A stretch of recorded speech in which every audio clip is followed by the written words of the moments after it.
दोस्तों ये बात तो आपको पता होगी कि आज के टाइम पे इंडिया के रिचेस्ट पर्सन गौतम अडानी है एंड इस चीज को अचीव करने के लिए उन्होंने काफी मेहनत भी की है। तो ये चीज तो हम किसी और वीडियो में डिस्कस करेंगे कि कैसे गौतम अडानी एक कॉलेज ड्रॉप आउट होकर के भी इतनी ज्यादा वेल्थ क्रिएट की। बट अभी के लिए आप मुझे ये बताओ कि आपने भी कभी ना कभी अपने आप को गौतम अडानी की जगह रख करके इमेजिन तो किया ही होगा। तो इमेजिन करते हैं एक एवरेज इंडियन है जो कि अपने आप को गौतम अडानी जैसा बनाना चाहता है। तो अगर वो अपनी पर मंथ सैलरी का 50% भी सेव करेगा तो भी उसे 5 करोड़ साल लग जाएंगे गौतम अडानी जितनी वेल्थ क्रिएट करने के लिए। तो अब ये तो क्लियर है कि सैलरी सेव करके आप गौतम अडानी तो बन नहीं जाओगे, क्योंकि ना तो इतनी लंबी किसी की जिंदगी होती है, और अगर इतनी लंबी जिंदगी किसी की है भी तो भी वो इतने लंबे टाइम तक डिसिप्लिन रह के इन्वेस्ट नहीं कर पाएगा। इतना लंबा तो छोड़ो, ज़्यादातर लोग तो अपने 20s और 30s में ही इन्वेस्ट नहीं कर पाते हैं। पर फिर भी कुछ लोग ऐसे होते हैं जिनके पास ना तो उतनी ज़्यादा अच्छी एजुकेशन होती है, ना इतनी अच्छी ग्रेड्स होते हैं, और ना ही किसी बहुत बड़े कॉलेज से डिग्री होती है, पर फिर भी वो ऐसी वेल्थ क्रिएट कर देते हैं जो कि एक नॉर्मल इंसान अपनी पूरी लाइफ टाइम में भी क्रिएट नहीं कर पाएगा। फॉर एग्जाम्पल गौतम अडानी खुद भी एक कॉलेज ड्रॉप आउट ही थे। कहने का मतलब है कि अगर आप सोसाइटी द्वारा इस्टेब्लिश नॉर्म्स यानी कि पहले अच्छी स्कूलिंग, देन एक अच्छी कॉलेज डिग्री, देन एक अच्छी जॉब, इन चीज़ पे बिलीव करते हो कि यही चीज़ें से कोई आदमी सफल हो सकता है, तो ये क्लोज टू इम्पॉसिबल है कि आप इन लोगों जैसी वेल्थ क्रिएट कर पाओ। एंड इस चीज़ का एग्जाम्पल भी आपके पास है। फॉर एग्जाम्पल अगर आप गौतम अडानी और मुकेश अंबानी की वेल्थ को एक साथ कर दो तो ये दुनिया के 50% लोगों की वेल्थ से ज़्यादा हो जाएगा। एंड अगर आपको रिच बनना है तो आपको उनसे एडवाइस लेनी चाहिए जो सच में फाइनेंशियली स्ट्रांग हो और अपने लाइफ में कुछ अचीव किया हो, ना कि उन लोगों से जो बस बैठ के कमेंट पास करते हैं। क्योंकि अगर आपको रोल्स रॉयस बाय करनी है तो आप उसी से एडवाइस लोगे जिसने पहले कभी रोल्स रॉयस बाय की हो, ना कि उससे जिसने स्विफ्ट बाय की हो। तो आप सबने ये बात तो कभी न कभी सुनी होगी कि अमीर और ज़्यादा अमीर हुए जा रहे हैं और गरीब और ज़्यादा गरीब। एंड अगर आपको इसका एक्चुअल रीज़न नहीं पता है तो फिकर नोट, क्योंकि आज की इस वीडियो में हम रिच माइंडसेट और पुअर माइंडसेट की स्ट्रेटेजी के बारे में तो जानेंगे ही, पर सबसे पहले हम जानते हैं एक्चुअल रीज़न कि आखिर अमीर और अमीर क्यों हो रहे हैं और गरीब क्यों हो रहे हैं। तो इमेजिन करो दो लोग हैं और दोनों की ही अर्निंग लगभग सेम है। कहने का मतलब है कि महीने के आखिरी में दोनों के ही बैंक अकाउंट में 40,000 rupees as a salary credit हो जाते हैं। पर दोनों के बीच में एक फ़र्क है कि एक आदमी रिच माइंडसेट वाला है और दूसरा पुअर माइंडसेट वाला। तो जब रिच माइंडसेट वाले आदमी की सैलरी क्रेडिट होती है तो वो उसका 50% मतलब कि 20,000 रुपीज़ पहले ही अलग कर देता है इन्वेस्टमेंट करने के लिए, और ये सोचता है कि उसकी सैलरी बस 20,000 ही है जिससे उसे अपने महीने के एक्सपेंसेस क्लियर करना है, और जो 20,000 उसने पहले ही निकाल लिए थे उन्हें वो स्टॉक्स और काफ़ी अच्छी इन्वेस्टमेंट में इन्वेस्ट करेगा ताकि उसे काफ़ी अच्छे रिटर्न्स मिले। क्योंकि उसे एक बात पता है कि आज भले ही वो पुराना फ़ोन यूज़ कर रहा है, ब्रांडेड कपड़े नहीं पहन रहा है और ना ही अच्छी कार ड्राइव कर रहा है, पर फ्यूचर में ये सब कुछ होगा क्योंकि उसने जो पैसे अभी इन्वेस्ट किए हैं वो बाद में काफ़ी ज़्यादा हो जाएंगे। पर वहीं पे पुअर माइंडसेट वाला पर्सन सैलरी मिलते ही 50% से तो अपने मंथली एक्सपेंसेस पूरे कर देता है, पर बाकी के 50% से वो लाइबिलिटीज़ को EMI पे लेता है। जैसे कि नया आईफोन ले लिया, ब्रांडेड कपड़े ले लिए, नया मैक ले लिया, और वो ये सारी चीज़ें बस इसीलिए करता है ताकि वो अमीर दिखे, और जब दूसरे लोग उसको देखें तो उन्हें ये लगे कि अपनी लाइफ को काफ़ी लग्जीरियस वे में जी रहा है। पर रियलिटी तो ये होती है कि ये इंसान EMI के बोझ के नीचे दबा हुआ है, पर इतने में भी ये सेटिस्फाई नहीं होता और एक नई कार ले लेगा EMI के ऊपर ही, ये जानते हुए भी कि कार एक लायबिलिटी है और उसकी प्राइस फ्यूचर में ग्रो नहीं होगी बल्कि घटेगी ही। एंड अगर कोई इस आदमी से इन्वेस्टमेंट के बारे में पूछेगा तो ये बोलेगा कि नहीं, स्टॉक मार्केट वगैरह बहुत ज़्यादा रिस्की है। बट रियलिटी ये है कि अगर इसने फुल नॉलेज के साथ स्टॉक्स में इन्वेस्ट किया रहा होता तो मे भी ये स्टॉक मार्केट के थ्रू अपनी लाइफ लॉन्ग वेल्थ क्रिएट कर सकता था। एंड इस चीज़ को रॉबर्ट कियोसाकी का ये कोट काफ़ी अच्छे से टारगेट करता है। वो कहते हैं कि poor people stay poor bye acting rich and rich people stay rich by acting poor. कहने का मतलब है कि गरीब लोग अमीरों जैसा दिखते हैं इसलिए पुअर रहते हैं, और अमीर लोग गरीबों जैसा दिखने को ट्राई करते हैं इसलिए वो अमीर रहते हैं। एंड यही रीज़न है कि अमीर और ज़्यादा अमीर होते जा रहे हैं एंड गरीब और ज़्यादा गरीब होते जा रहे हैं।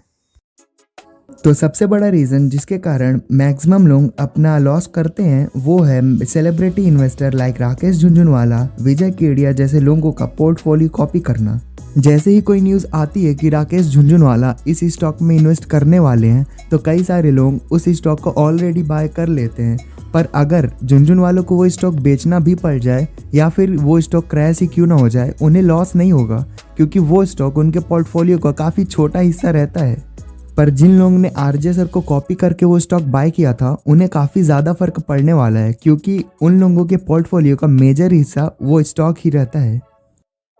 एंड ऐसा नहीं है कि गलतियां सिर्फ न्यू इन्वेस्टर्स ही करते हैं, celebrity investor like Warren Buffett ने भी कई बार गलतियां की हैं।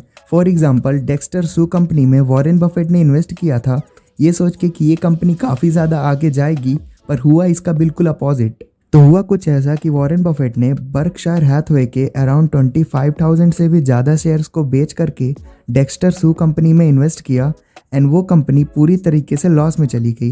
एंड आज के टाइम पे ये अराउंड 10.5 बिलियन डॉलर्स की मिस्टेक थी। एंड इस चीज़ को बफेट ने अपने yearly letter to the shareholders में भी कोट किया था और वो कहते हैं, मैंने एक वंडरफुल बिजनेस का 1.6% एक वर्थलेस बिजनेस को खरीदने में लगा दिया एंड मैं ये नहीं कहूँगा कि अब आगे मेरे से ये गलतियाँ नहीं होंगी क्योंकि पहले जो मैं गलतियाँ करता था वो कुछ $100 की थी एंड अब ये बिलियंस तक पहुँच चुका है। पर मैं ये चीज़ एश्योर करता हूँ ये जो गलतियाँ हैं मैं इन्हें रिपीट नहीं करूँगा। एंड बफेट के इस स्टेटमेंट से आपको ये तो समझ में आया होगा कि बफेट कितने ग्राउंड टू अर्थ पर्सन है, पर जो ज़्यादातर इन्वेस्टर होते हैं वो बहुत ही ज़्यादा ओवर कॉन्फिडेंट होते हैं। जो ज़्यादा ओवर कॉन्फिडेंट इन्वेस्टर्स होते हैं उन्हें लगता है कि वो मार्केट को काफ़ी डिटेल में समझते हैं, इसलिए वो ज़्यादातर टाइम बस बाय एंड सेल करते रहते हैं। एंड अभी तक के डाटा को अगर आप एनालाइज करके देखोगे तो एक्चुअल वेल्थ उन्हीं लोगों ने बनाई है जिन्होंने ज़्यादा बाय एंड सेल नहीं किया है एंड अपने पैसों को लॉन्ग टर्म के लिए इन्वेस्टेड रहने दिया है। इनफैक्ट अगर आप वॉरेन बफेट को भी देखो तो लास्ट के 10 ईयर में उन्होंने बस एक कंपनी में ही इन्वेस्ट किया है। तो इसलिए आपको अपने माइंड को ज़्यादा से ज़्यादा स्टेबल रखने का ट्राई करना है एंड मार्केट के अप्स एंड डाउन्स में पैनिक नहीं होना है। एंड अगर आपको ये लगता है कि आपका माइंड स्टेबल है तो आप मेरे इस क्वेश्चन का आंसर दो। तो आपके पास दो ऑप्शन है, या तो आप अगले 10 साल तक 15% का कंपाउंड इंटरेस्ट एनुअली लेते रहो और या फिर आप अगले 10 सालों के लिए 10 से 20% के बीच का एनुअल कंपाउंड इंटरेस्ट ले सकते हो। एंड यहाँ पे जानने वाली बात यह है कि केस 1 में आपको 15% का फिक्स रिटर्न मिलेगा, बट केस 2 में आपको 10 से 20 के बीच का कितना भी मिल सकता है। तो आप मुझे बताइए कि आप कौन सा चूज़ करेंगे। मुझे आपका तो नहीं पता, पर ज़्यादातर लोग सेकेंड ऑप्शन को ही चूज़ करेंगे क्योंकि उसमें सस्पेंस है कि आपको 10 से 20 के बीच में कितना मिलेगा। एंड फर्स्ट वाले ऑप्शन में क्योंकि 15% पहले से ही फिक्स है तो उसमें उतना थ्रिल नहीं है। एंड इसीलिए इंडिया में इंडेक्स फंड से ज़्यादा म्यूचुअल फंड्स फेमस हैं, ये जानते हुए भी कि आज तक की हिस्ट्री में इंडेक्स फंड को म्यूचुअल फंड बीट नहीं कर पाए हैं। एंड क्या आपको गूगल पे की सक्सेस का राज पता है? तो बात कुछ ऐसी है कि जी पे से पहले यूपीआई मार्केट में सिर्फ पेटीएम की मोनोपोली थी एंड पेटीएम यूपीआई ट्रांजैक्शन पे अपने यूजर्स को एक फिक्स रिवॉर्ड देता था। एंड इस पॉइंट को ध्यान रखना, फिक्स रिवॉर्ड। तो जब गूगल पे इंडिया मार्केट में एंट्री लेता है तो उसे काफ़ी ज़्यादा दिक्कतें आती हैं क्योंकि वो अपने कंपटीशन पेटीएम को बीट नहीं कर पा रहा था। लेकिन फिर जीपे ने अपनी बुद्धि चलाई और उन्होंने स्टार्टिंग के डेज में ही काफ़ी ज़्यादा एग्रेसिव कैशबैक स्ट्रेटजीज अपनानी शुरू कर दी। स्टार्टिंग के डेज में जीपे ने कुछ लोगों को काफ़ी ज़्यादा कैशबैक देना स्टार्ट किया एंड अपने रेफरल प्रोग्राम्स को भी काफ़ी एग्रेसिव मोड पे सेट कर दिया। अब होता कुछ ऐसा था कि जिन लोगों को काफ़ी ज़्यादा कैशबैक मिल रहा था वो अपने दोस्तों को बता रहे थे एंड फिर उनके दोस्त अपने दोस्तों को, एंड इसने एक चेन रिएक्शन को ट्रिगर किया और जिसके कारण आज जीपे ने पेटीएम को बीट कर दिया। एंड यही सेम स्ट्रेटेजी यूट्यूब पे बैठे स्टॉक मार्केट गुरु भी यूज़ करते हैं। तो आपने यूट्यूब पे ऐसे काफ़ी सारे वीडियोस या चैनल्स देखे होंगे जो लगभग रोज़ ही 5 से 6 पेनी स्टॉक और मल्टी बैगर स्टॉक्स बता देते हैं, जबकि ये बात उनको भी पता होती है कि स्टॉक मार्केट ऐसे काम नहीं करता, पर फिर भी वो ऐसी वीडियोस बनाते हैं क्योंकि उन्हें भी पता है कि लोग कितने ज़्यादा इम्पेशेंट हैं। एंड ज़्यादातर लोगों का स्टॉक मार्केट में इन्वेस्ट करने का यही मोटिव होता है कि वो कितनी जल्दी से जल्दी वेल्थ क्रिएट कर लें। एंड अपने इसी नेचर के कारण ज़्यादातर लोग ऐसे स्टॉक भी बाय कर लेते हैं जिनकी ना तो उन्हें ज़रूरत होती है और ना ही वो स्टॉक आगे अच्छा परफॉर्म करने वाला है, एंड अल्टीमेटली ये लोग अपना लॉस करवा लेते हैं। बफेट कहते हैं it is better to buy a wonderful company at a fair price than a fair company at a wonderful price. मतलब आपको हमेशा ट्राई करना है कि आपको एक वंडरफुल कंपनी एवरेज प्राइस पे मिले, ना कि एक एवरेज कंपनी वंडरफुल प्राइस पे, क्योंकि हर सस्ती चीज़ अच्छी नहीं होती। एंड उनके इस बिहेवियर का फ़ायदा ही डी मार्ट जैसे सुपर मार्ट उठाते हैं। एंड अगर आपको इस चीज़ के बारे में और डिटेल में वीडियो चाहिए तो आप कमेंट करके ज़रूर बताना। एंड आप में से ज़्यादातर लोग मेरे से पूछते हैं कि मैं कौन सा ऐप यूज़ करता हूँ इन्वेस्टिंग के लिए। तो यार वैसे तो काफ़ी ज़्यादा ऐप हैं, पर पर्सनली मुझे अपस्टॉक का यूज़र इंटरफेस ज़्यादा अच्छा लगता है। तो अगर आप भी अपस्टॉक यूज़ करना चाहते हैं तो डिस्क्रिप्शन बॉक्स में मैंने लिंक दे दी है। तो सबसे पहला रूल है वैल्यू इन्वेस्टिंग करने का, स्टार्ट अर्ली। नाउ अब आप में से कई ज़्यादा लोग कहेंगे कि हमें ये पहले से पता है, but I am damn sure कि जो मैं पॉइंट्स इस वीडियो में बताने वाला हूँ वो आप में से कई लोगों को पता नहीं होंगे। So according to the rule, अगर आपने अपने अर्ली 20s में ही इन्वेस्टिंग स्टार्ट कर दी तो आपकी वेल्थ क्रिएट करने की प्रोबेबिलिटीज़ ज़्यादा हो जाती हैं। एंड ये ऐसा इसलिए होता है क्योंकि आपके पैसों को कंपाउंड होने के लिए ज़्यादा टाइम मिल जाता है। एंड अगर आपको कंपाउंडिंग की पावर को डिटेल में समझना है तो आई बटन में क्लिक करके ये वीडियो देख लेना। एनीवेज, आपको पता ही होगा कि वॉरेन बफेट ने काफ़ी कम एज में इन्वेस्टिंग स्टार्ट कर दी थी, एंड ये उसी का रिजल्ट है कि वो आज दुनिया के रिचेस्ट पर्सन में से एक हैं। पर यह बात ज़रूरी नहीं है कि अगर आपने अर्ली इन्वेस्टिंग का मौका गंवा दिया है तो अब आप स्टॉक मार्केट से वेल्थ क्रिएट कर नहीं सकते, क्योंकि हमारे पास जिम साइमन जैसे लोगों के भी एग्जाम्पल मौजूद हैं कि जिन्होंने काफ़ी लेट इन्वेस्टिंग स्टार्ट की बट फिर भी काफ़ी ज़्यादा वेल्थ क्रिएट की। हमारा सेकेंड रूल ऑफ इन्वेस्टिंग कहता है ऑलवेज चूज कॉमन कंपनीज। तो अगर आप ये बात माने या फिर ना माने, पर जो कॉमन कंपनीज होती हैं ज़्यादातर केसेस में वही कंपनीज अपने इन्वेस्टर को मोस्ट अनकॉमन प्रॉफिट्स देती हैं। और अब आप में से कई लोग बोलेंगे कि भाई टेस्ला तो कोई कॉमन कंपनीज नहीं है, फिर भी उसने इतना ज़्यादा अनकॉमन प्रॉफिट दिया। तो आप मुझे ये बताओ कि क्या आपको ये पहले से पता था कि टेस्ला, जो कि एक इलेक्ट्रिक कार मेकिंग कंपनी है, वो इतना ज़्यादा प्रॉफिट देगी? और ऐसी बहुत सारी कंपनीज हैं जो कि AI, robotics and green energy जैसे टॉपिक्स पे पिछले 10 से 15 सालों में खुली हैं, एंड फिर भी इनमें से 90% से ज़्यादा कंपनी अपनी स्टार्टिंग के पहले साल में ही क्लोज हो गई हैं। और यहाँ पे कॉमन कंपनीज से मेरा मतलब है वो कंपनीज जो आपकी डे टू डे लाइफ से जुड़ी हुई हैं, जैसे कि toothpaste company, shoe making company and also paint companies.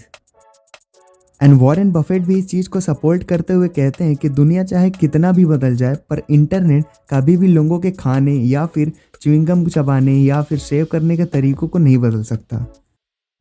तो हमारा थर्ड रूल ऑफ इन्वेस्टिंग कहता है कि invest on companies not on stocks. कहने का मतलब है कि जब कभी भी आप किसी कंपनी के स्टॉक में पैसे इन्वेस्ट कर रहे हो तो आपको हमेशा ये चीज़ सोचनी है कि आप उस कंपनी के स्टॉक में नहीं बल्कि उस कंपनी के बिजनेस में पैसे इन्वेस्ट कर रहे हैं।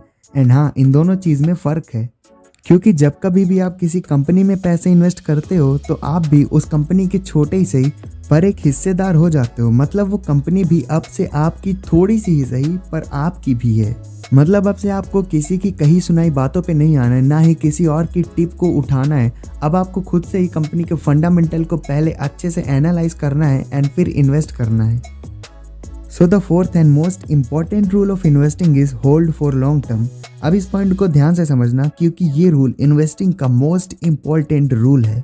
सो अकॉर्डिंग टू दिस रूल, जब कभी भी आप किसी कंपनी या फिर बिजनेस में पैसे इन्वेस्ट करते हैं तो आपको उससे ज़्यादा समय तक होल्ड करना है, ताकि आपको कंपाउंडिंग का पूरा बेनिफिट मिल पाए। पर जो लोग ये बोलते हैं कि स्टॉक मार्केट बेकार है, जुआ है, इसमें पैसे बढ़ते नहीं हैं बल्कि घट जाते हैं, तो ये वो लोग होते हैं जो अपने इन्वेस्टेड अमाउंट पे थोड़ा सा प्रॉफिट मिलते ही तुरंत पैसे विड्रॉ कर लेते हैं, या फिर थोड़ा सा ही डाउन होने पे पैनिक होके तुरंत विड्रॉ कर लेते हैं। मतलब इन लोगों को खुद पैसों को कंपाउंड होने देना नहीं है एंड फिर स्टॉक मार्केट की गलतियां गिनानी है।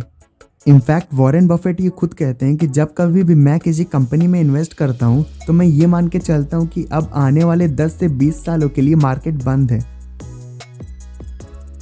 तो अब आगे बढ़ते हैं अपने फिफ्थ पॉइंट की ओर, जो कहता है डोंट डू ओवर डाइवर्सिफिकेशन। तो आपने ये फेमस कोट तो सुना ही होगा कि don't put all your eggs in one basket. मतलब आपको कभी भी अपने सारे पैसों को एक जगह इन्वेस्ट नहीं करना है, बल्कि 5 से 6 डिफरेंट जगह पे डाइवर्स करके इन्वेस्ट करना है। पर कुछ लोग होते हैं जो इसे गलत समझ लेते हैं और एक साथ 5 से 6 की जगह 15 से 20 जगह पे पैसे इन्वेस्ट कर देते हैं। और ये डाइवर्सिफिकेशन नहीं, स्पेक्यूलेशन होता है। डाइवर्सिफिकेशन का मतलब है आपको मैक्स टू मैक्स 6 से 10 जगह पे इन्वेस्ट करना है, एंड ये भी उन जगहों पे जिनके बारे में आपको अच्छे से नॉलेज हो, एंड या फिर उन कंपनीज के स्टॉक्स में जिन्हें आपने अच्छे से एनालाइज किया हो।